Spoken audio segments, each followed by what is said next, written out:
तो काफ़ी लंबा समय तय करने के बाद सौंदर्या घर से बेघर हो गई हैं। जो डिसीजन लिया है हाउसमेट्स ने मिल के, वो फाइनली यही था कि सौंदर्या को अब घर से बाहर जाना होगा और उनका एविक्शन सबसे पहले ही दिखा दिया गया। इसके बाद हमने देखा कि किस तरीके से एकता मैम ने सबको एक एक परफॉर्मेंस करने को कहा और निमृत को LSD-2 का ऑफर मिल गया, जो कि एक बहुत बड़ी बात है। और शालीन उन्हें बता भी रहे थे कि this is a very big company, इसको होल्ड करके रखना, give everything to this project.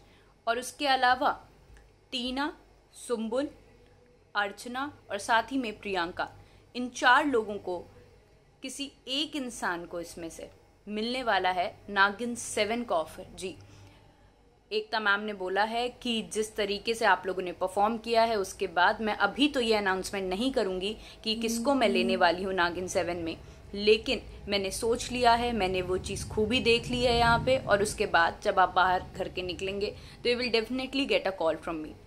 अब प्रोमो में बहुत ही भयंकर किस्सा देखने को मिला है। बार बार हम देखते हैं कि किस तरीके से मंडली टूटती हुई दिख रही है। साजिद खान और अब्दू बाहर जाने के बाद से बहुत सारी इक्वेशंस चेंज हुए हैं।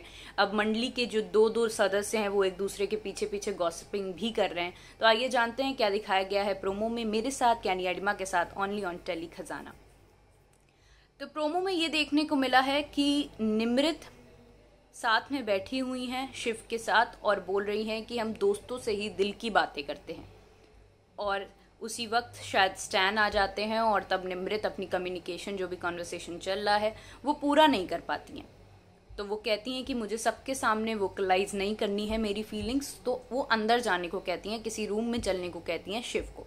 उसी वक्त स्टैन को गुस्सा आ जाती है, उनको बुरा लगता है इस चीज़ का, क्योंकि उन्हें लगता है कि दोस्त तो हम चारों हैं और हम चारों के बीच में बात क्यों नहीं हो सकती। लेकिन ऐसा देखने को मिलता आ रहा है बार बार कि निमृत की जो लॉयल्टी है वो सिर्फ और सिर्फ शिव के साथ है, और सुम्बुल से वो थोड़ा बहुत कनेक्ट कर पाती हैं। लेकिन जो सबसे ज़्यादा फ्रेंड जिसको मानती हैं निमृत, वो शिव है, और वो हमेशा ही शिव से बहुत ही ज़्यादा डिसअपॉइंटेड रहती हैं। अगर कभी शिव प्रियंका का साथ दे देते हैं, सही चीज़ में भी साथ देते हैं, तब भी बहुत ज़्यादा चिढ़ जाती हैं। तो स्टैन ने बोला है कि दोस्त तो अपन भी हैं, और इस तरीके से क्यों वो ट्रीट कर रही है, ये सारी बातें वो सुम्बुल से करते हुए दिख रहे हैं। इसके अलावा शालीन, जो कि बहुत ही ज़्यादा ट्रॉमा में लग रहे हैं, उनको ऐसा लग रहा है कि अब मेरे पास कोई बात करने को नहीं है, और एक्चुअली बात करने को नहीं है। सौंदर्या से उनकी बातचीत हो रही थी, सौंदर्या घर से बाहर निकल चुकी है। उन्होंने ये भी कहा है कि अर्चना से मैं मतलब 3, 4, 5 मिनट बात कर सकता हूँ, लेकिन इससे ज़्यादा कोई बात नहीं कर सकता, क्योंकि वो बेवकूफ़ों वाली बातें चालू कर देती है। ये उन्होंने शिव के सामने शायद बोला है या फिर बिग बॉस के सामने बोला है। और अब वो सबसे कह रहे हैं कि प्लीज़ मुझे ही नॉमिनेट करना, क्योंकि मैं आगे के 4 दिन कैसे रहने वाला हूँ मुझे भी नहीं पता।